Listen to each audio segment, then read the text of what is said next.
Actually ঘটনাটা কি হয়েছিল, মেয়েটা কিভাবে মারা গেল? ব্যাপারটা হচ্ছে গোয়ালপোতা গ্রামের মহিউদ্দিন সাপুইয়ের কন্যা তানজিলা খাতুন গত 3 মাস পূর্বে 12 মেশিয়া আজারউদ্দিন মোল্লা পিতা রাজাপ্পার মোল্লার সাথে বিবাহ হয়।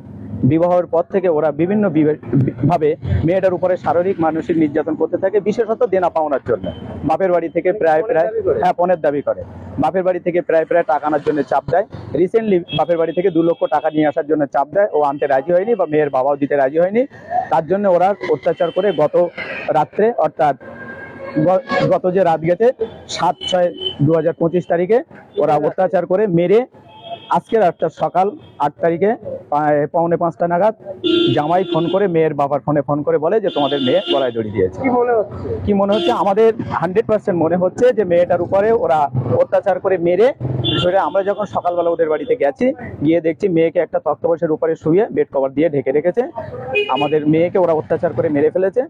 আমরা মেয়ের বাড়ির মানে মেয়ের তরফ থেকে ছেলের বাড়ির লোকজন, ছেলের আব্বা, মা, ভাই, ওর মানে ওর একটা বোনাই, সবাইকে উপযুক্ত শাস্তির দাবি করছি। থানায় অভিযোগ করা হয়েছে। 5 জনের নামে। আমরা চাইছি মানে ওদের ছেলের বাড়ির লোকেকে যেন উপযুক্ত শাস্তি হয়, তারা যে অন্যায় করেছে সে অন্যায়ের যেন উপযুক্ত শাস্তি হয়। একদম পণের দাবিতে বধূ হত্যা। কি বলবেন, আপনি তো একজন জনপ্রতিনিধি। আমরা জনপ্রতিনিধি হিসেবে যেটা আমাদেরকে বলার, যে আমরা মুখে বলছি যে ছেলে মেয়ের সমান অধিকার, কিন্তু বাস্তবে আমরা সেটা পাচ্ছি না। সামান্য পণের দাবিতে আজকের আমাদের তরুণ তাজা প্রাণগুলোকে অত্যাচার করে মানে মেরে ফেলা হচ্ছে।